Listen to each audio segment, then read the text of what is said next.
Hai guys, selamat datang di Marketing Talks. Ini sebelumnya gue mohon maaf ya kalau suaranya agak kurang fit. Tapi mudah-mudahan obrolan hari ini tetap sama insightful-nya kayak episode yang udah-udah. Karena hari ini gue lagi-lagi kedatangan seorang profesional agensi. Anak agensi banget gak sih? Yang mana dia itu profesional, bukan sembarang profesional. Karena udah ada di bidang ini for like 17 years. And tanpa berlama-lama lagi, langsung aja gue kenalin. Ini dia, Devri Dwi Paputra.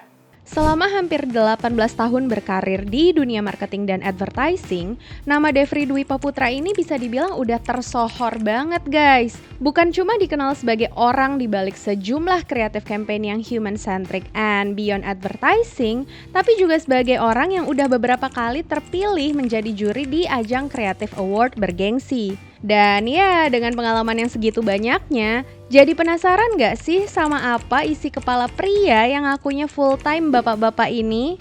Kalau gue sih ngerasa si human centric campaign atau human behavior ini gue rasa adalah satu fundamentalnya. Okay. Jadi kayak fondasinya gitu ya.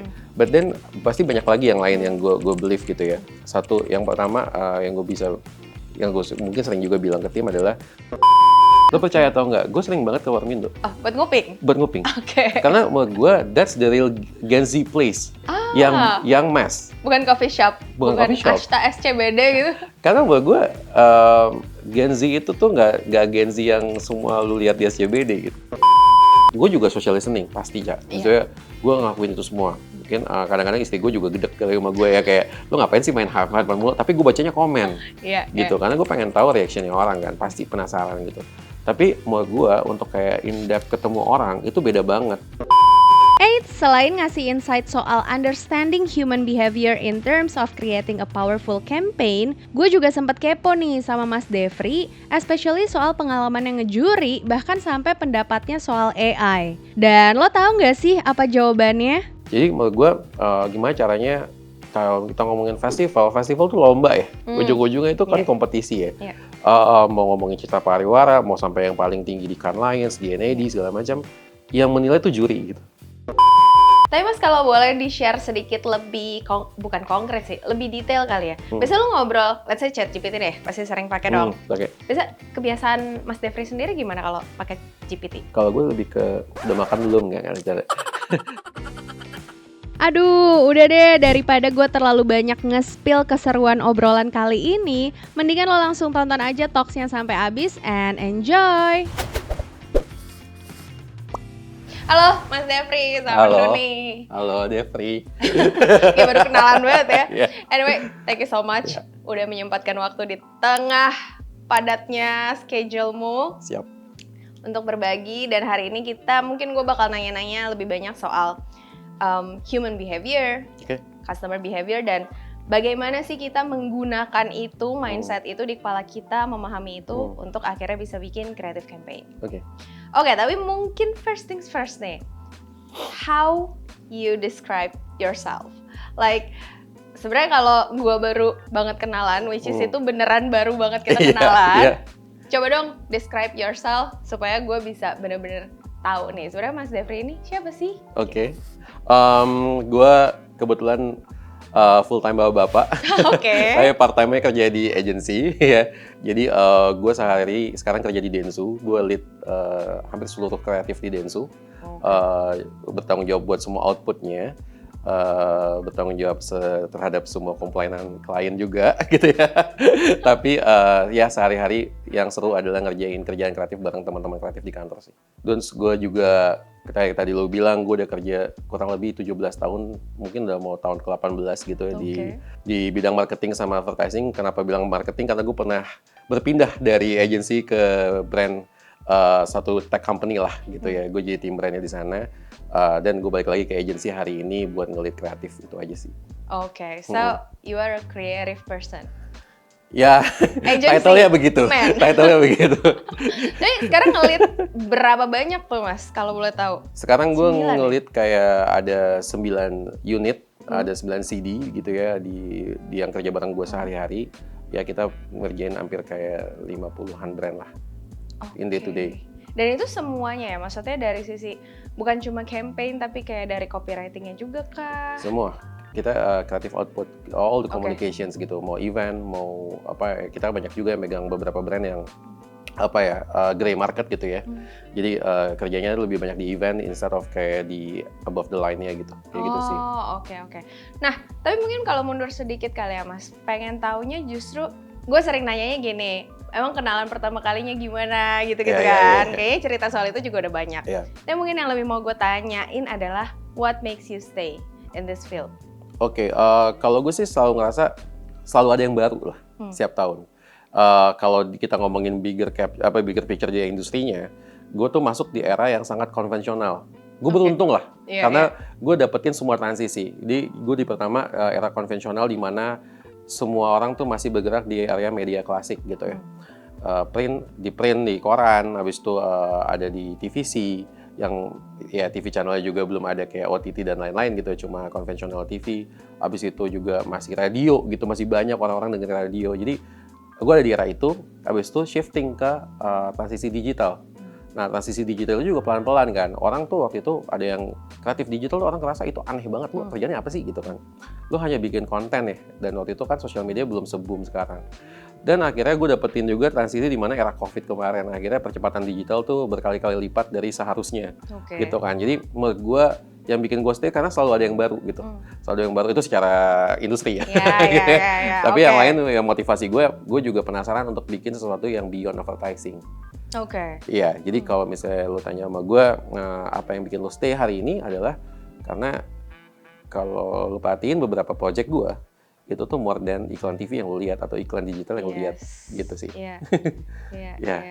Oke, Mas, mungkin gue penasaran soal ini kali ya, kalau gue nonton di beberapa wawancara, itu tuh lo kayaknya pendekatannya tuh ya emang memahami human-nya dulu nih, kayak behavior mereka bagaimana, kehidupan mereka bagaimana. Nah, yang mau gue tanyain adalah apa momen atau ada satu titik tertentu nggak sih di hidup lo, di karir lo, yang membuat lo akhirnya merasa bahwa ketika gue berpegangan sama hal ini, sama human behavior ini, maka kreativitas gue akan bagus gitu, dan gue akan menghasilkan sesuatu yang akhirnya impactful juga. Titik apakah itu? Boleh ceritain? itu gue selalu bilang ke tim juga, atau mungkin di beberapa konten yang lain gitu. Gue pernah kerja di satu tech company. Sebelumnya tuh gue selalu bekerja untuk backbone-nya kantor.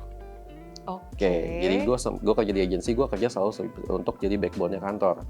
Misalnya gue pegang ada kayak otomotif atau misalnya kayak sigaret gitu ya, backbone gitu.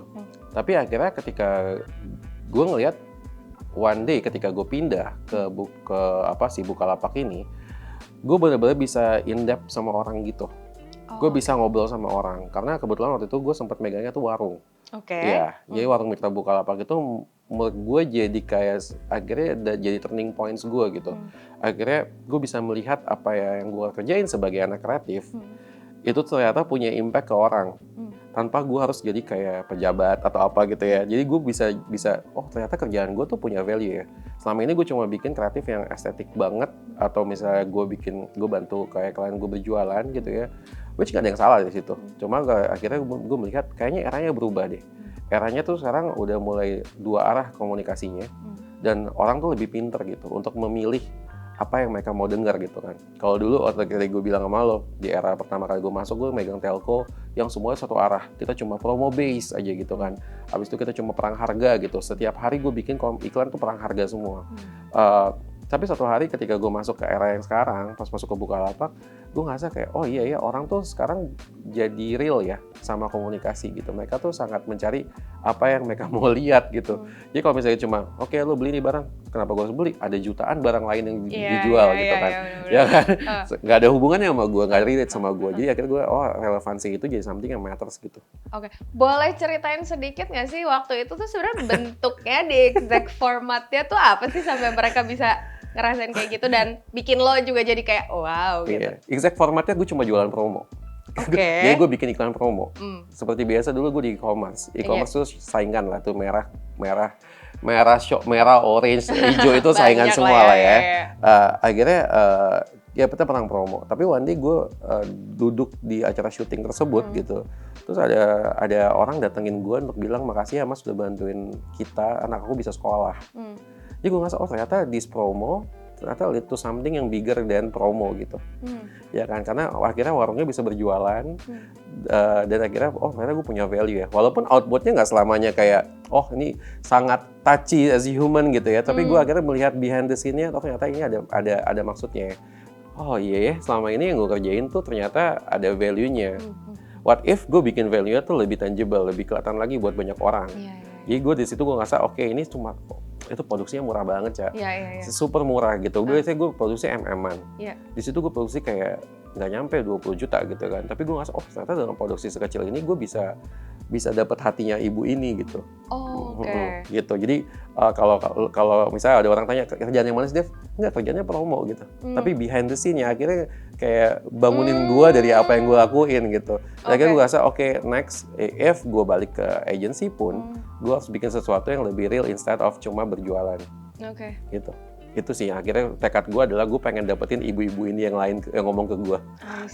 Pokoknya the prosesnya, the interaction that happened at that time gitu yang akhirnya bikin lo ngerasa kayak oke, gue harus punya ibu-ibu lain yang ngomong kayak gitu ke gue.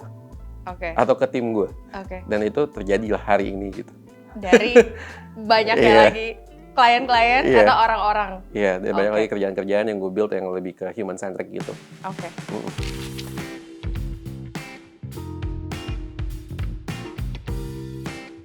Tapi pengen tahu deh, kalau dari sudut pandangnya Mas Devri sendiri gitu ya, itu kan memahami human behavior atau kita ngomongin soal relevansi kali ya, itu kan emang jadi satu kata sakti banget if I'm not mistaken in this marketing world. Tapi menurut lo ada aspek lain nggak sih sebenarnya yang nggak kalah pentingnya, atau lo tuh lebih kayak ya udah pokoknya this is yang harus kita pegang banget, harus kita pahamin banget untuk output apapun. Lo tipe yang kayak gimana tuh? Kalau gue sih ngerasa si human centric campaign atau human behavior ini gue rasa adalah satu fundamentalnya. Jadi kayak fondasinya gitu ya. But then pasti banyak lagi yang lain yang gue believe gitu ya. Satu yang pertama yang gue mungkin sering juga bilang ke tim adalah harus stay true sama objektifnya. Jadi kayak gini, nggak peduli gitu. Kita mau punya human behavior, punya insight segala macam, tapi kalau kita nggak bisa jahit itu sama kebutuhan brandnya atau kebutuhan social issue-nya segala macam, so itu akan hilang begitu aja. Jadi kayak stay true sama objektifnya atau purpose yang mau dicari gitu. Itu another thing. Jadi biarkanlah si human behavior atau data insight lo itu adalah satu rumah besar, tapi di dalamnya mesti diisi-isi gitu. Nah, itu satu soal si purpose-nya, stay true sama purpose-nya. Habis itu yang kedua adalah ngomongin soal sensitivity sama cultural-nya. Jadi kayak harus stay sensitif, karena biarpun kita bertemu sama banyak orang, tapi kita nggak sensitif sama case-nya atau sensitif sama oh ternyata di sekarang tuh lagi tren ini segala macam, itu juga akan hilang dan jahitannya nggak akan rapi gitu ujung-ujungnya. Contoh kemarin ada teman gue, dia director, dia submit buat salah satu brand gadget lah ya. Sebut saja Apple gitu ya. Oke, sebut saja. Terus dia collab lah sama satu koreografer gitu-gitu segala macam, dia bikin, mungkin kalian lihat lah ya, sempat viral. Yang tari saman dibikin musik modern itu. Menurut gue itu adalah sensitivitas sama cultural juga. Karena balik lagi, ketika orang Indonesia itu disentuh hatinya dengan oke, ini Indonesia banget nih buat sebuah brand yang sifatnya worldwide, mereka tuh akan easily share. Mereka kan organically share gitu, karena ini Indonesia gitu. Sama kalau timnas main lagi menang kan heboh semua tuh. Ada pride-nya. Iya, jadi that kind of sensitive kayak trends, itu juga bagian dari trends kan sebenarnya. Kayak timnas day gitu segala macam, itu kan tren gitu. Jadi menurut gue itu juga harus penting. Jadi tadi masalah purpose, abis itu ngomong sensitif, sama yang terakhir adalah kalau yang gue selalu believe adalah simplicity in storytelling. Gitu. Ketika udah punya semuanya dari insight, dari human insight, abis itu masuk ke purpose, abis itu masuk lagi ke case sensitifnya, terus abis itu kita nggak bisa ceritain ya. Campaign-nya nggak akan lagi-lagi nggak akan kejahit dengan perfect gitu menurut gue gitu. Ya mungkin nggak ada yang perfect ya, cuma at least baik lah gitu ya. Jadi itu sih yang gue believe, kalau ini tuh bukan cuma stop di data insight soal human behavior yang kita temuin gitu. Tapi gue jadi keingetan sih dari apa yang Mas Devri barusan share gitu ya. Beberapa waktu lalu gue sempat baca satu postingan di Instagram, dia nge-reveal kenapa banyak brand luar negeri yang mau coba masuk ke Vietnam terus gagal. Dan salah satu poinnya ya itu tadi tuh, dia nggak sensitif sama culture di lokalnya tuh mereka nggak suka, ternyata mereka bisa sangat sensitif ngelihat satu simbol dan pernah ada brand yang pakai itu. Terus kayak at the time pas gue baca itu, wah gila ya, susah juga nih masuk market Vietnam gitu. Susah banget, tapi yang paling jago di urusan cultural context adalah India. Oh gitu? Mereka sangat jago. Tadinya. Mereka sangat jago. Jadi kayak Thailand juga lah, tapi India tuh lebih gila lagi karena dia populasinya juga berkali-kali lipat Thailand lah. Oke. Iya kan. Jadi mereka secara cultural juga beda-beda banget gitu. Sama mungkin sama kita, tapi mungkin kita belum bisa terolah dengan baik aja gitu ya. Tapi ya itu salah satu yang jago di cultural context tuh India. Mas, tapi ngobrol ini agak membumi sedikit kali ini ya. Iya, Tadi kita konsep level nih. Nah, membumi itu maksud gue gini, ketika kita berbicara soal behavior, katakanlah ada junior marketer gitu ya. Terus dibilang nih, marahin sama atasannya, kok lo nggak ngerti target audience lo gitu, let's say. Ya terus apa yang harus gue mengerti sebetulnya? Apa sih yang harus gue lihat? Apakah cukup dari cara mereka berpenampilan atau cara mereka berkomunikasi, atau sebenarnya dunia seperti apa yang harus kita pahami sih dari human, dari target audience kita, dari ya target market kita gitu? Iya kayak mungkin orang sering banget melihat kayak persona gitu segala macam ya, kayak misalnya tampilan tuh adalah persona aja gitu ya. Cuma kalau lebih real gitu ya dari omongan gue yang mungkin berat gitu ya. Cuma yang gue lakukan sebetulnya gue bisa selalu spend waktu gitu. Gue selalu mau spend waktu buat ketemu orang. Jadi misalnya gue ketemu lo hari ini gitu ya, gue ketemu tim di sini hari ini, gue ngerasa itu gue lagi open networking gue.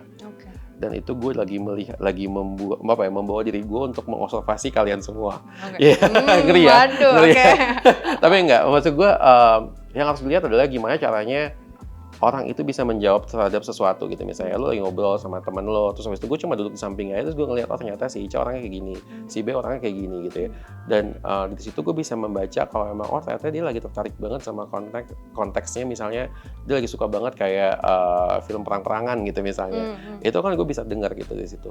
Dan kalau mau tahu, gue sebenarnya gue sering banget untuk duduk di satu coffee shop atau satu cafe gitu. Dan sekarang gue punya satu bar juga gitu ya. Gue duduk di situ dan gue dengerin orang ngomong. Nguping gitu aja ya? Sebenarnya kayak bukan in bad way, tapi kayak lebih ke arah overheard itu kadang-kadang ini orang ternyata dia lagi tertarik sama hal yang menarik ya. Kadang-kadang gue suka search gitu. Emang agak serem ya, cuma that's how gue manage diri gue supaya gue update sama orang-orang di sekitar gue. Karena mereka semua adalah target audience gue. Mereka semua adalah konsumen gue gitu, konsumen gue. Jadi menurut gue kayak dan itu bisa gue bawa juga kalau misalnya gue ketemu klien gue. Misalnya gue sekarang megang otomotif, gue megang motor gitu ya. Ada juga motor yang gue pegang, brandnya salah satu produknya itu ngomongnya lebih dekat sama mass audience yang lebih muda-muda gitu ya. Ya mungkin mereka lagi dalam tahap insecure. So insecure gue jadiin campaign gitu. Iya kan. Jadi hal-hal yang real kayak gitu aja sih yang gue kerjain gitu. Kayak teman-teman gue lihat nih anak-anak suka nongkrong di Warmindo, let's say. Mereka nggak beli mie-nya, tapi mereka cuma beli kopi, terus mereka main Mobile Legends gitu. Tapi mereka datang naik motor tersebut gitu. Iya kan, kayak gitu. Jadi tapi saat mereka main takutnya mereka motornya kecolongan. Jadi mereka butuhnya security-nya gitu. Kayak gitu-gitu loh. Jadi benar-benar kayak ngamatin, tapi bukan cuma ngamatin apa yang dia lakuin pada saat itu, tapi benar-benar kayak ditarik lagi nih. Oh, dia naik apa, dia ngomong apa, dia tuh duduk walaupun konteksnya Warmindo, dia lagi mesen kopi, tapi dia lagi ngapain gitu ya. Lo percaya atau enggak, gue sering banget ke Warmindo. Sering banget. Buat nguping? Buat nguping. Karena menurut gue, that's the real Gen Z place. Yang mass. Bukan coffee shop? Bukan Ashta SCBD gitu? Karena menurut gue, Gen Z itu tuh nggak Gen Z yang semua lu lihat di SCBD gitu. I see, Dan Gen Z itu kan selalu jadi challenge sekarang kan. Kayak target audiensnya siapa? Gen Z. Oh, karena secara jumlah populasi Gen Z yang disasar ya yang ke Warmindo itu. Iya, karena menurut gue kita nggak bisa Jakarta centric terus kan. Betul. Dan gue juga nggak bisa selamanya gue mesti ke daerah di Jawa gitu kan. Yang gue bisa lihat adalah stay grounded sama apa yang ada gitu. Gue berdatang naik motor, gue duduk, gue dengerin kayak sejam, 2 jam cuma minum teh doang, gue dengerin aja. Kayak orang kan di Warmindo itu kan cepat transisinya gonta-ganti. Gue bisa lihat, ini yang datang kayak gini bentuknya, ada yang ini millennials pasti kesini nih, ternyata ada yang boomers juga kesini. Tapi gue datang jam 11, jam 12 gue datang jam segitu, karena itu peak hour-nya mereka. Bentar, siang malam? Malam. Oke. Iya, peak hoursnya mereka. Iya, anak muda. Mungkin terasa ini ya, bohong ya, tapi gue banyak banget dokumentasi. Enggak. Gue banyak banget dokumentasi kalau misalnya gue ngelakuin itu karena gue ngerasa gue pengen stay update aja. Iya. Dan benar deh Mas, jadi kepikiran, kenapa harus datang langsung? Tidak cukupkah memantau sosial media di mana lu ngelihat satu postingan aja gitu ya? Komen udah banyak banget. Iya. Iya, apapun kayak sosial media udah banyak banget, lo bisa main Threads, TikTok, Bener. Instagram. Kenapa harus tetap ke Warmindo? Yang gue lakuin gini, mungkin rute gue ya, misalnya gue ke kantor nih, misalnya gue lagi naik motor lah hari itu ke kantor. Biasanya gue akan stop di satu coffee shop di Jakarta Selatan, dan itu marketnya beda sama yang nanti malam gue pulang, gue mampir di Warmindo. Itu totally beda, gitu. 180 derajat beda gitu. Kelakuannya, omongannya, itu semua bener-bener beda, bahkan dialeknya beda gitu, ya kan. Nah itu tuh seru buat gue, ya kan. Terus habis itu kenapa gue nggak bisa cuma lihat sosial, gue juga social listening pasti ya. Maksudnya gue ngelakuin itu semua. Mungkin kadang-kadang istri gue juga gedek kali sama gue ya, kayak lu ngapain sih main handphone mulu? Tapi gue bacanya komen, gitu. Karena gue pengen tahu reactionnya orang kan, pasti penasaran gitu. Tapi menurut gue untuk kayak in-depth ketemu orang itu beda banget, karena gue bisa lihat ekspresinya, gue bisa lihat waktu dia ngomong, dia bohong atau enggak gitu kan. Habis itu dia bener-bener truly into sama topik yang dibicarain atau enggak, itu tuh ngaruh banget buat gue. Kayak misalnya gue ngobrol sama lo, terus gue ngomongin satu topik yang lo nggak gitu suka, lo akan iya aja tuh gue bisa lihat gitu. Ya kan, sedangkan kalau di sosial media kan orang ngomong sepantesnya aja gitu kan, sebodoh amat gitu. Kadang-kadang kita nggak benar-benar tahu kalau dia tuh terinfluence dari another comments, itu emang benar-benar dia gitu.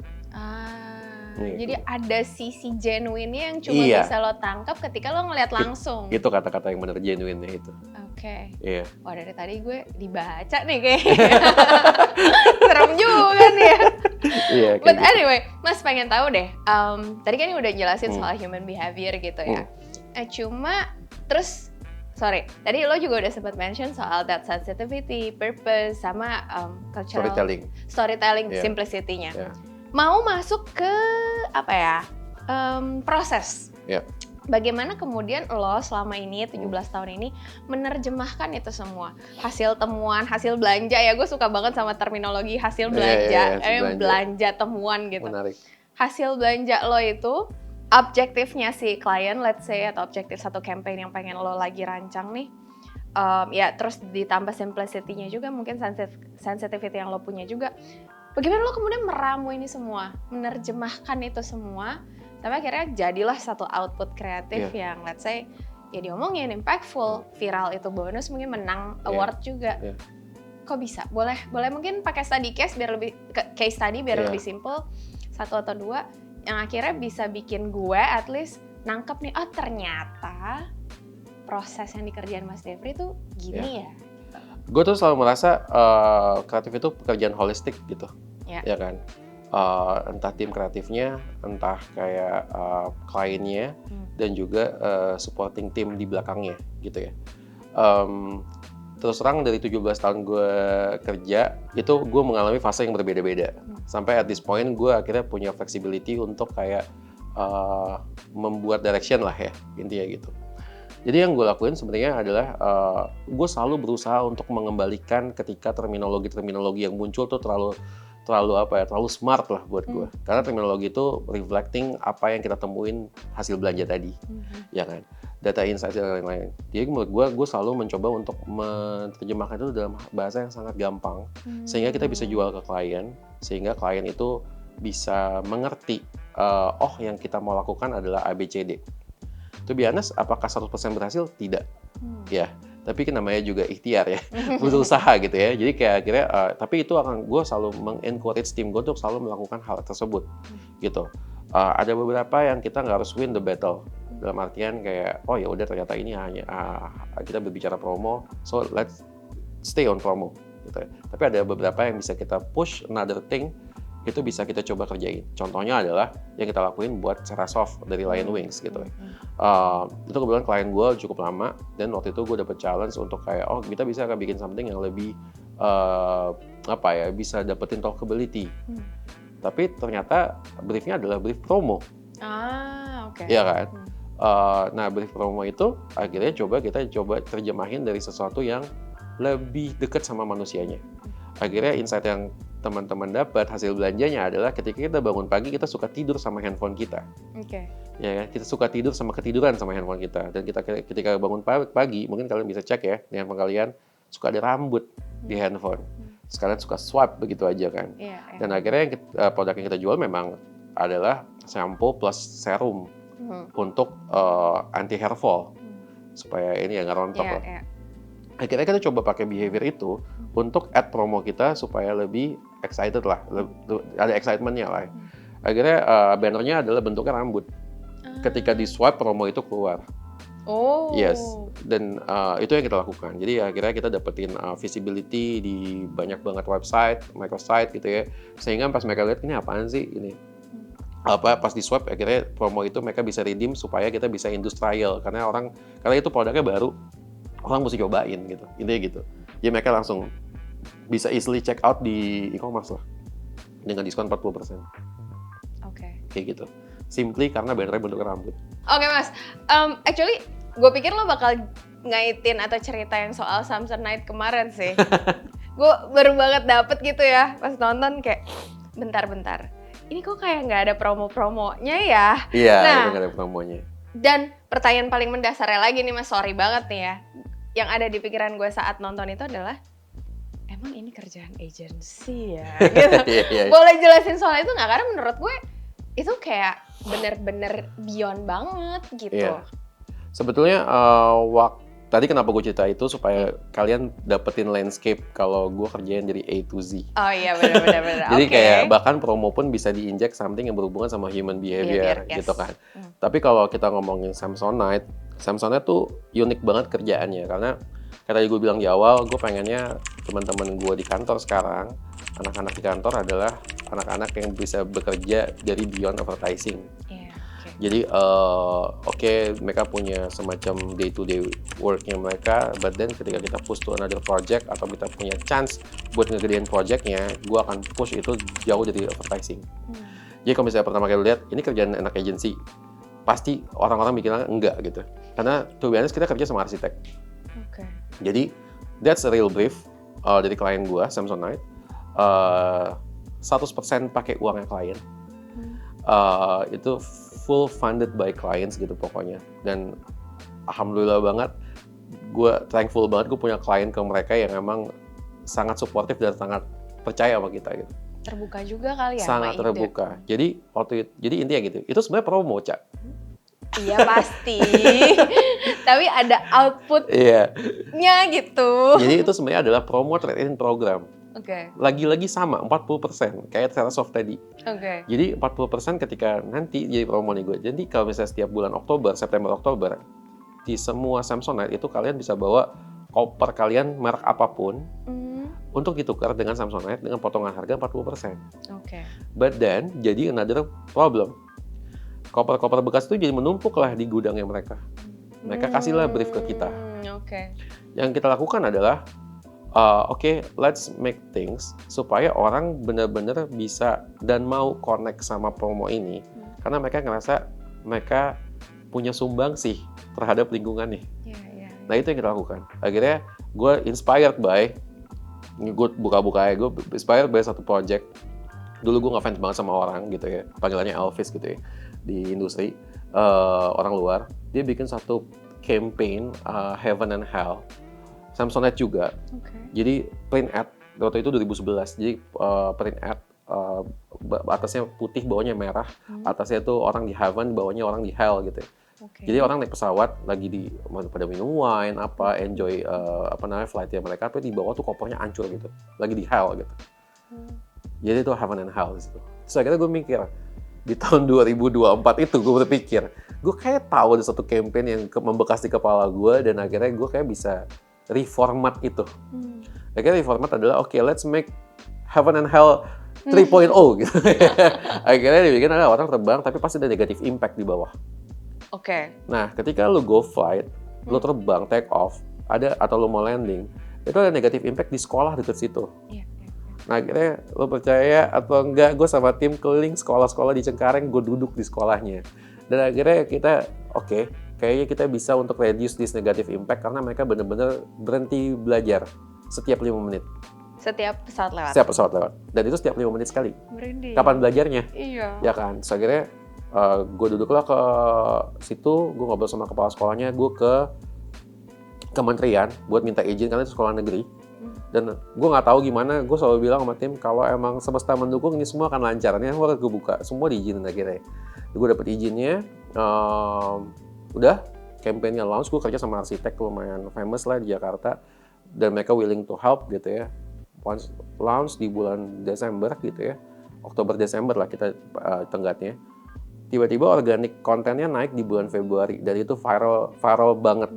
Secara organik kita udah nggak punya PR ini lagi, kit lagi gitu kan. Terus akhirnya waktu itu ada wakil presiden juga komen gitu kan. Menurut gue that's the thing ketika kita benar-benar bisa tap ke audience heart gitu loh.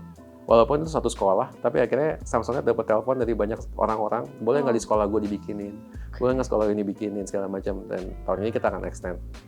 Wow, jadi satu project yang malah sustain juga dan malah bisa di amplify lagi, di expand lagi ke sekolah-sekolah lain ya. Dan itu kita bisa naikin brand love-nya Samsonite. At the same time, orang-orang juga bilang kapan ada trade-in lagi, gue mau ikutan. Jadi pengen contribute.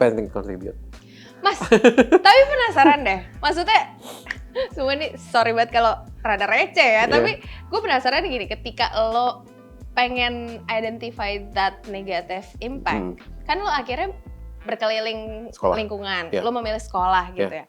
Tapi pada saat itu lo udah punya keyakinan belum sih? Ini pasti ada korelasinya deh. Maksudnya gue sebagai orang awam mungkin gak bakal kebayang gitu ya, koper bekas ini bakal bisa do something gitu. Nah, lu udah punya temuan itu sebelumnya atau kayak gimana? Pertama gue ketemu bayangannya dulu. Oke, gimana tuh intuisi. Oh, tetap ya di intuisi. Jadi ya kalau timnya nonton mereka bisa confirm ya. Tapi kayak pertama kali mereka datang sama gue dengan 3 ide berbeda. Si klien atau tim? Tim gue. Oke. Jadi mereka bikinnya adalah jembatan penyeberangan buat anak di kampung.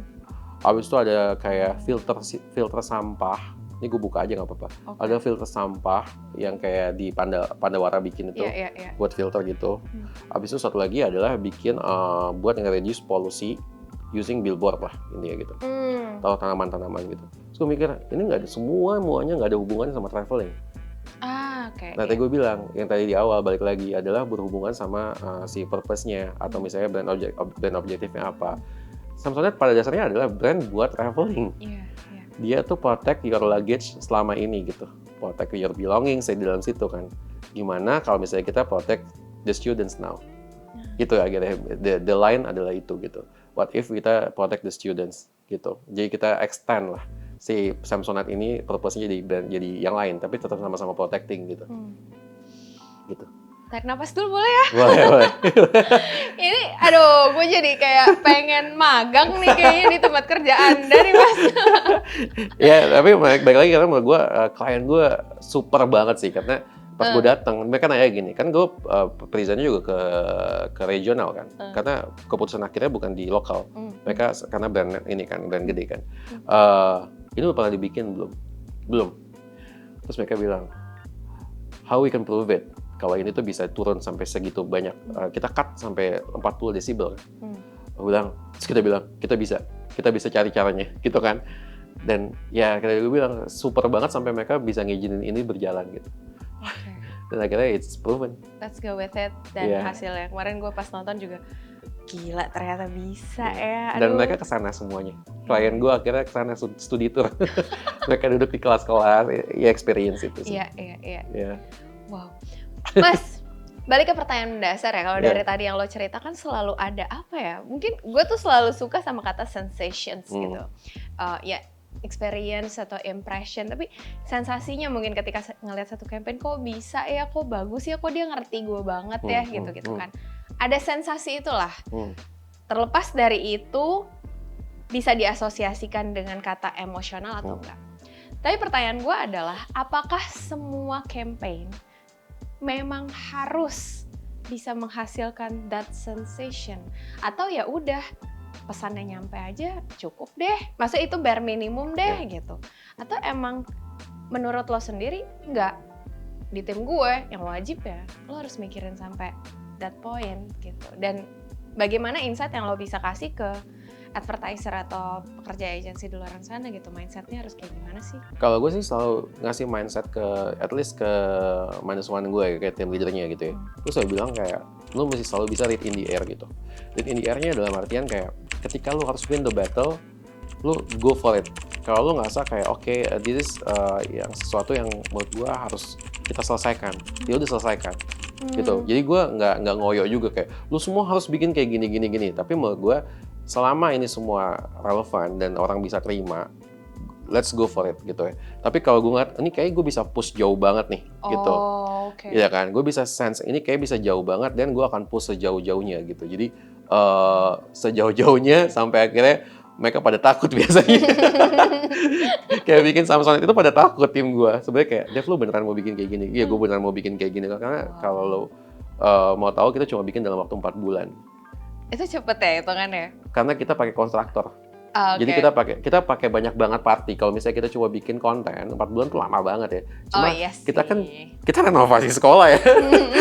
Jadi kita bikin sekolah yang gede banget square meternya. So itu pakai kontraktor, kita mesti nge-build si panelnya segala macam tuh cepet banget ya. Mereka parno sih sebenarnya waktu gue paksa bikin itu. Tapi gue bilang nggak ada yang nggak bisa nggak jadi gitu. Pasti kalau misalnya lo semua niat, willingnya baik, pasti jadi kira-kira gitu. Dengan segala ups and down-nya. Oke, tapi walaupun kita pada akhirnya, maksudnya ketika brief dari klien mungkin ya udah sebatas ini aja, objektifnya ini aja, ya udah nggak apa-apa. Tapi begitu lo melihat celah, oh ini kayaknya bisa di-push lebih jauh, dan kliennya juga mungkin open soal itu, ya nggak apa-apa, let's go for it. Oke. Jadi guys, beranilah beride ya emang. Sama salah satunya terakhir yang tadi gue lupa mungkin ya untuk ngasih di 3 poin tadi, selain sensitif, abis itu stay on purpose, abis itu simplicity of storytelling adalah kayak creatively punya guts gitu. I see. Iya, karena menurut gue tuh Samsonite nggak akan jadi kalau kita timnya nggak ada guts-nya gitu. Itu kita banyak banget break the norm gitu untuk kayak as a agency yang cuma megang sosial medianya Samsonite. Terus kita pull out beyond itu jauh banget sih. Mas, gara-gara lo bilang tim, nih sebenarnya pertanyaan tadinya nggak ada di rencana gue, tapi jadi kebayang deh gimana lo memaksa, udah bukan mengasah ya, memaksa tim lo untuk bisa sampai ke titik punya creativity gut kayak gitu. Ya ini build lah. Maksud gue kayak biasanya mereka akan lihat by example lah. Okay. Jadi kalau ya mungkin kalau lu punya kenalan sama salah satu tim gue gitu ya, biasanya gue akan turun seturun-turunnya. Ketika gue bilang, contohnya Samsonite, itu gue benar-benar nyetir ke sana. Okay. Jadi gue nyetirin mereka ke sana. Dan itu menurut lo adalah salah satu contoh? Iya, karena menurut gue mereka harus tahu kalau itu tuh drive-nya by guts gitu. Kayak dan lu harus punya ini. Dan akhirnya kalau gue rasa sih setelah gue 3 tahun di sana, kayak mereka udah lihat tuh what kind of standard yang sebenarnya mau di-build gitu. Jadi mereka sekarang kalau datang ke gue tuh kayak idenya lu udah beda gitu, udah kayak twisted, biasanya kayak gitu sih. Kayak ini kayak David bakal nge-push ke area sini gitu, kayak gitu sih udah twisted. Dan memang bebannya jadi bertambah karena ya dengan reputasi yang di-build itu ada bagusnya karena orang-orang yang muda-muda lebih pengen masuk ke tempat gue gitu ya. At the same time juga klien-klien gue juga, gue mau dong dibikin kayak gini juga yang bisa dapat achievements, yang bisa dapetin recognition yang tinggi gitu segala macam sih. Jadi itu mulai jadi kayak a bit pressure ya jadi. Iya. Tapi bisa lah. Bisa. Pressure anak-anak juga mulai tertekan gitu. Tapi emang bener sih, gue tadi suka banget satu bagian yang lo bilang holistic itu sih. Jadi kayak emang ya untuk nyampe ke titik lo bisa nyambungin semuanya kan ngelihatnya emang harus gede, menyeluruh gitu ya. Bahkan ya nggak bisa lo cuma rambut ya udah kesehariannya keramas doang, tapi apalagi bisa dikaitin sama handphone, mungkin sama nyapu kali ya whatever gitu ya. Gue juga kebayang. Ya nyambungnya ke tim tech juga waktu itu. Tim tech yang ngewujudin, habis itu kayak bahkan klien gue yang akhirnya provide promonya, yang provide platformnya. Jadi menurut gue holistic work lah gitu. Nggak mungkin gue kerjain sendiri, nggak mungkin sih. Ya mungkin kalau gue bisa sharpen, bisa kayak nge-push atau bisa ngasih insight gitu. Tapi kalau untuk kayak make it happen, gue rasa harus bareng-bareng. Oke. Mas, sedikit soal award kali ya? Maksudnya award in advertising. Ya. Setahu gue Mas Devri kan cukup terlibat gitu ya. Terlibat cukup sering lah, bahkan sering jadi juri dan lain-lain. Nah yang mau gue tanyain adalah apakah dengan lo berhasil create campaign yang emotionally touching, yang punya impact segitunya, itu dengan sendirinya ada ngecek kriteria tertentu dalam penghargaan? Atau sebenarnya speaking of this penghargaan gitu, emang aspeknya biasanya apa aja sih? Terus kalau boleh bocorin dikit, emang gimana lo bisa masuk ke situ gitu? Oke. Waktu itu gue pertama kali gue judging di festival, di Global Festival, tekad gue satu sih, gue pengen bikin kayak gimana ya si creative community di Indonesia ini bisa go beyond ke global stage. Jadi tekad gue itu, karena menurut gue gini, Thailand, India gitu, yang tadi kita udah bahas di awal, mereka tuh jago banget untuk nge-rap kreatifnya mereka gitu. Dan gue ngerasa sebenarnya orang Indonesia bisa ngelakuin itu. Jadi sebenarnya yang gue lakukan sekarang, once gue jadi juri di mana-mana, gue belajar sebenarnya. Dan one day mungkin gue akan, ya mungkin di grup kecil gue udah coba sebarin di anak-anak kantor gitu ya. Jadi menurut gue gimana caranya kalau kita ngomongin festival tuh lomba ya. Ujung-ujungnya itu kan kompetisi ya. Mau ngomongin Citra Pariwara, mau sampai yang paling tinggi di Cannes Lions, di NAD segala macam, yang menilai tuh juri gitu. Kayak gue waktu itu kalau terlibat dalam ruangannya berarti gue yang ngejudge. Ketika gue ngejudge, that's all the stuff tuh langsung turn into something yang sangat subjektif gitu. Ya kan? Nah, ketika kita ngomongin subjektif, apakah human behavior itu punya role yang besar? Could be, yes, tapi bisa juga enggak gitu ya. Gitu. Jadi yang gue lihat adalah misalnya kita dalam ruangan nih, nanti gue buka aja ya. Dalam ruangan tuh ada 9 orang. Dan 9 orang punya background dan trauma yang berbeda. Ketika dia ada satu part, misalnya ada contoh, misalnya kayak gue nih, seorang bapak-bapak, terus gue dapat satu case di mana, oh ternyata, ini real case ya, ternyata ada satu bank yang mereka bisa bikin cuti untuk bayar KPR gitu.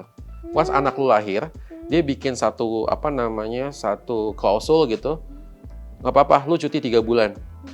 Karena lu pasti mesti adjust your money, your pocket, untuk beli popok segala macam. Itu bisa kena di gue banget. Iya kan? Karena gue bapak-bapak. Tapi ada yang anak muda, misalnya ada anak muda yang berprestasi tiba-tiba jadi juri, dia nggak relate gitu.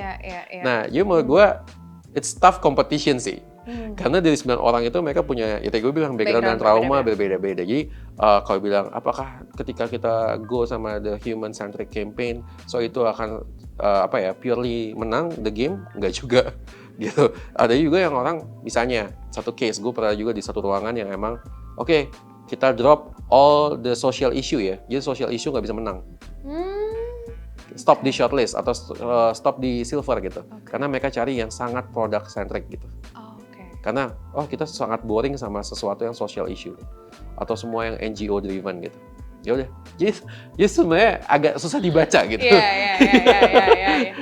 Ya intinya bikin aja gitu. Betul, itu yang mau gue bilang. Intinya stay true sama yang lo bikin, lo suka sama yang lo bikin, lo into sama yang lo bikin, itu selalu gue push ke tim gue gitu. Kayak, lo suka nggak? Gue selalu nanya, ke mereka udah bikin draft, terus udah gue ome-ome, gue otak-atik segala macem, lo suka nggak? Tapi gue masih bingung ini. So gue jelasin lagi. Lo udah suka belum? Gue akan selalu nanyain hal itu, karena kalau mereka nggak suka, mereka nggak akan lari, mereka nggak jalan. Jadi menurut gue, ide itu akan stop di draft, akan stop di deck ketika mereka nggak suka, karena mereka nggak akan chase for it gitu. Dan itu dan chasing dan make it happen itu part of disiplinnya kreatif yang menurut gue susah banget dipegang sama anak kreatif. Karena gue juga dulu kan boneris di kreatif, jadi gue tahu itu susah apa, sampai akhirnya lo punya point that mature enough sehingga lo bisa ngelakuin disiplin itu. Pelan-pelan sih. Pelan-pelan. Paham dulu. Barangkali ya kalau gue boleh nambahin sedikit dari POV gue ya. Paham dulu kali apa yang lo kerjain dan suka, sampai akhirnya meyakini bahwa ini akan membawa kebanggaan buat diri lo sendiri, sampai akhirnya lo bisa chase for it. Nah ya udah, kalau itu memang eligible buat submit ke festival gitu ya, submit, ya udah gitu ya. Bener, setuju. Bener banget kayak gitu. Karena ya disiplin susah banget dan ya mungkin tadi kayak gue bilang, gue bahkan sampai untuk nyetirin segala macam adalah buat example aja. Kayak lu mesti sejauh ini ngejarnya, lu mesti sejauh ini seambi ini ngejarnya. Mungkin orang-orang di luar ngeliat kayak lu ambisius banget ya buat kayak gini. Gue spend waktu main banyak banget sebenarnya. Serius, jadi gue spend waktu gue main untuk balance hidup gue banyak banget. Jadi gue nggak fully ada di pekerjaan gue sih. Tapi gue selama 17 tahun atau 18 tahun bekerja gini, gue ngerasa tim gue sekarang nih, yang sekarang nih, gue nggak tahu kenapa mereka tuh the solid one menurut gue. Jadi kayak ya pasti rough ya di awal ya, gue masuk ke mereka, kayak coba untuk kayak gain trust-nya mereka. But then today gue ngerasa mereka bisa gue andelin lah, gitu. Jadi kayak udah pace-nya udah sama gitu. Dan mereka semua unik karena mereka semua punya strength-nya beda-beda. Jadi gue punya 9 tim yang super unik dan ya mereka semua solid lah. Udah komplit ya mas, skill setnya udah komplit di skill setnya beda, ada yang jago banget untuk kayak create promo, ada yang bikin lucu-lucuan, ada yang bikin macam-macam. Udah ada yang jago AI belum? Udah ada. Oh udah ada, oke. Karena gue mau bahas ke situ nih. Udah ada. Iya. Mas Zefri, soal AI deh, mungkin yang paling terbaru gitu ya, yang bikin gue juga cukup bengong, gila VO3 nih, gue bisa bedain sih itu bikinan AI. Cuman kok dia sangat mempermudah kerjaan kita ya gitu. So what's your thought about this AI things, especially in advertising kali ya, in creative industry? Gue akan copot baju gue sebagai karyawan Dentsu ya, karena Dentsu ada restriction soal AI. But then secara personal gue ngelihatnya balik lagi AI adalah tools. Mungkin bilangnya bukan musuh ya, tapi gue nganggapnya mereka tools. Karena at the end of the day, since kita topiknya juga dari human centric gitu ya, tetap aja mereka butuh human untuk prompting. Mereka akan makin lama makin pintar karena mereka machine learning kan. Tapi at the end of the day, sama aja kayak lo ketemu robot di market sama lo sebagai manusia gitu.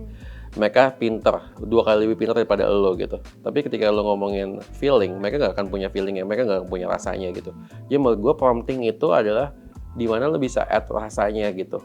Dan akhirnya rasanya itu muncul ketika lo benar-benar di-execute sama manusia. Kenapa gue bilang gitu? Karena menurut gue prompting itu penting ketika gue berjualan konsep ke klien. Gue bisa cut waktu tuh cepat gitu ya, untuk kayak proposal deck. Tapi ketika lo execute, lo suruh robot yang bikin sama director yang bikin akan totally beda gitu. Jadi menurut gue, ya tetap aja human to human connection tuh udah pasti paling solid lah menurut gue gitu. Walaupun ya tadi mereka bisa 3 kali, 5 kali lebih smart, lebih cepat gitu dibanding kita, tetap kita dibutuhin sih, gitu sih. Ya manusianya tetap harus ada gitu, kalau nggak bisa prompting. Iya kan? Ya mau sejago apapun yang tadinya mesti pakai coding segala macam, sekarang cuma simply ngomong doang terus dia muncul gitu ya. Tapi anggaplah itu sebagai sesuatu yang memudahkan kita aja gitu.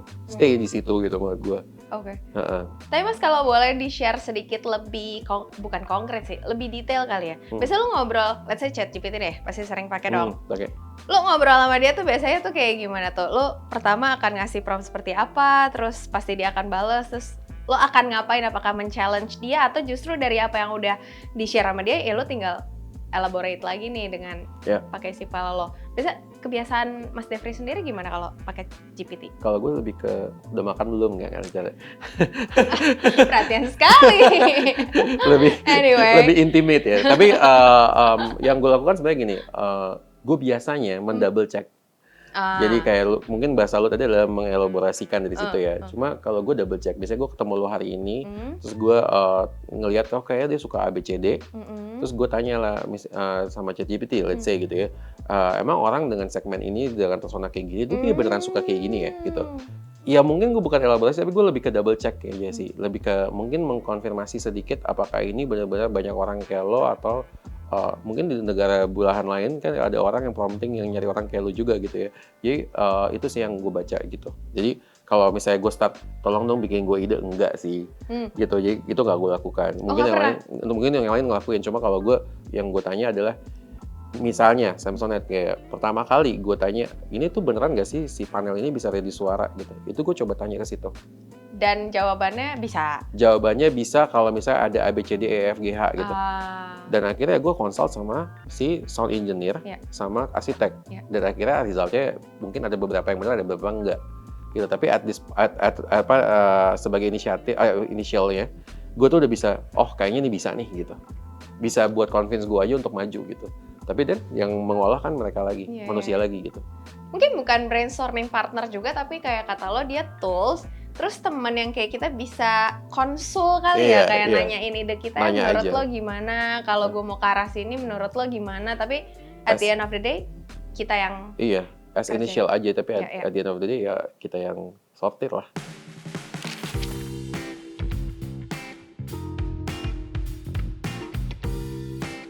Mas, anyway, mungkin udah jalan-jalan terakhir, gue mungkin pengen nanya beberapa pertanyaan singkat aja terkait dengan apa yang udah tadi kita obrolin. Mungkin langsung mulai dari yang pertama. Sebutkan satu campaign yang bukan lo yang ngerjain, terserah dari luar negeri atau Indonesia, yang sampai sekarang tuh begitu membekas di hatinya Mas Devri. Oke. Gue ada, gue pernah kasih di artikel juga, nanti gue kasih link ya. Oke. Kerjaan Dentsu tapi kebetulan. Tapi bukan kerjaannya Mas Devri? Bukan kerjaan gue, kerjaan Dentsu Tokyo. Di tahun 2011. Ini yang sebenarnya mendrive gue untuk, kayaknya advertising bisa beyond advertising. I see. Pertama kali gue lihat ada namanya 250 km Waves. Itu mereka ada launch satu si railway-nya mereka. Itu mereka launch satu line baru ke Kyushu. Nah, si GR-nya ini dia bikin satu festival. Di hari itu dia jalannya pelan untuk menelusuri si track itu. Terus di situ pinggir-pinggirnya orang-orang kayak waves gitu ke mereka. Tapi ada yang jadi Power Ranger, ada yang jadi kayak Satria Baja Hitam, apa segala macam. Ini kayak unik banget sampai akhirnya gue, ini epic banget nih.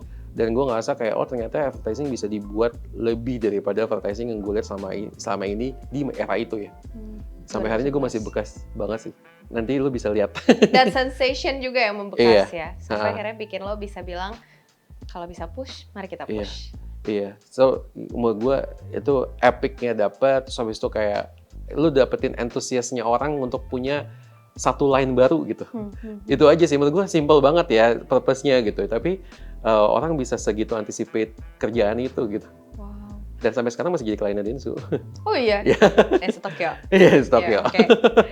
Di share link-nya ya Mas? Iya. Biar bisa gue tonton juga. Oke, next-nya. Masuk ke brand kali ya. Gue agak ragu sebetulnya dari 50-an klien yang udah pernah lo handle, masih ada klien yang wishlist atau enggak. But izinkan gue buat tetap bertanya ini. Ada nggak brand yang memang masuk ke wishlist lo, masih belum pernah kerja sama sekali, tapi lo udah ngebayangin kalau gue bisa collab sama ini brand, kayak ini bisa diginiin deh. Sejujurnya gue kategori brandnya udah cukup banyak gitu ya. Jadi saat ini gue belum punya bayangan untuk itu sih, Ca. Cuma kalau misalnya gue pengen kerja sama orang sih gue ada ya gitu. Kerja sama orang? Iya, misalnya sama orang ya. Misalnya kayak as a creative figure gitu ya. Gue sukanya sama siapa gitu tuh gue ada gitu. Cuma kayak kalau brand gue kayaknya merasa at this point brand udah cukup banyak sih yang gue cobain gitu. Lebih dari 50 berarti ya? Iya, kategorinya beda-beda. Mulai dari kondom, mulai dari alkohol, dari susu anak, itu semua udah gue pegang sih. Oke, dari yang lurus sampai yang ini ya? Iya, udah gue coba. Jadi maksud gue cara berkampanye juga beda-beda. Oke, kalau orang deh, tapi gue pasti nggak kenal, jadi harus dijelasin. Orang, kemarin kebetulan gue bisa akhirnya ketemu nih orang in person gitu ya. Wow. Dia CMO, bukan kreatif. Tapi kayak gue bilang, kerjaan kreatif kerjaan holistik. Ada satu CMO dulu, ex-CMO-nya Burger King, namanya Fernando Machado. Nah sekarang dia punya dia bikin startup lah sendiri gitu. Tapi kemarin akhirnya gue bisa lihat in person talks-nya dia gitu kemarin di Cannes Lions. Dan gue ngerasa ini bener gue ngefans sama nih orang karena dia bener-bener kayak bisa gabungin all the things dan berhubungan sama human centric gitu.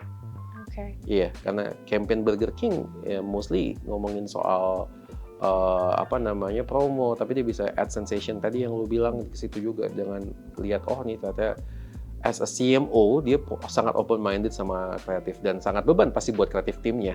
Menurut gua karena pasti akan di-push bikin yang aneh-aneh kayak lo mungkin yang paling famous Moldy Burger. Iya kan? Lo bayangin burger jualan burger yang udah busuk gitu.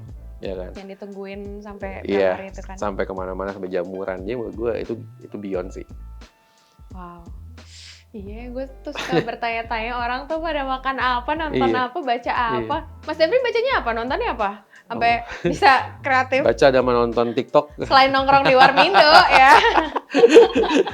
Gue sih sebenarnya kalau nonton dan baca gue akan sejauh-jauhnya dari advertising sih. Oh gitu? Iya. Oh iya sih, make sense sih. Biar lebih banyak. Tapi beberapa teori, misalnya mungkin kalau beberapa orang ngeliatnya gue, ini Devri teorinya kurang nih segala macam gitu ya. Bener gitu ya, karena gue sering banget tidak meng-apply teori di talks gue. Tapi gue biasanya apply-nya lebih ke arah bilangnya apa ya, gue gede di tongkrongan kali Cah. Jadi how-nya kali? Iya, gue lebih di tongkrongan, jadi gimana caranya, tapi gue punya teorinya. Oke. Gue sebenarnya punya teori, misalnya kayak gue tau lah kayak gue baca Contagious gitu. Gue tau lah steps-nya Contagious gitu. Tapi gue mikir kayak kayaknya beberapa gue bisa langsung praktekin aja ke anak-anak. Gak harus gue tunjukin kayak steps itu apa, misalnya social currency itu apa gitu, trigger apa. Tapi menurut gue kayak ini dengan gaya tongkrongan kayak mereka bisa lebih ngerti gitu. Iya. Dan ya udah tetap prosesnya kan sama, outputnya juga sama dan daya dobraknya juga. Iya, tapi teorinya tetap gue taruh di belakang kepala gue. Sekali-sekali tetap diajarin sih Mas. Iya. Kayak tadi kan gue kasih tuh. Iya benar. Kan karena mereka akan menjadi lo berikut ya. Benar. Mas, terakhir. Mungkin untuk orang-orang baru nih, khususnya di advertising, yang aimnya mungkin kerja di agency or whatever lah ya, yang memang pengen bikin sesuatu yang berarti, pengen bisa ngide, pengen bikin campaign, pengen idenya dipuji atasan, apapun tujuannya, apa yang mau lo sampaikan ke mereka? Buat yang baru ya? Survive. Buat bisa survive, ya menurut gue bekerja di creative agency itu menyenangkan dalam artian karena lo bisa kontrol diri lo semuanya. Jadi lo bisa kontrol gimana lo mau eskalasi diri lo atau lo mau jalan di tempat. Ya kan? Ini ngomongnya agak keras ya. It's okay. Jadi buat yang mau coba untuk di creative agency, gue rasa it's a playground. Tapi playgroundnya itu punya downside. Downside-nya adalah lo mau main pakai perosotan yang mana, lo mau main pakai ayunan yang kemana, or lo nggak mau main sama sekali. Jadi kayak use your playground supaya lo bisa level up diri lo juga. Dan menurut gue dipuji atasan, dapat award dan lain-lain. That's hanya akses lah menurut gue. Tapi sebetulnya semuanya tuh ada di diri kalian sendiri untuk jadi anak yang ambi atau enggak. Ambi itu nggak selamanya jelek ya, asal jangan nyikut-nyikut orang gitu, itu aja sih. Jadi kayak kalau gue yang lebih konkret yang bisa gue tunjukin adalah ketika gue kerja di advertising di umur-umur awal gue kerja di advertising, supportnya tuh cukup kecil dari kantor gue atau mungkin dari atasan gue. Yang gue lakukan adalah gue chase for it karena gue penasaran. Jadi penasaran itu harus tetap ada sebagai lu kayak junior staff atau misalnya lu pengen explore, so explore dengan rasa penasaran lo itu. Kayak banyak banget kompetisi dulu gue bayar pakai uang gue sendiri. Ya, tapi itu drive-nya adalah penasaran.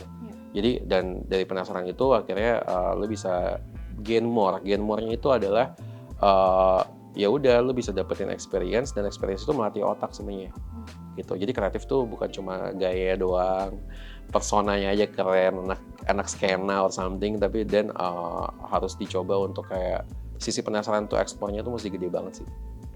Wow, luar biasa. Yeah.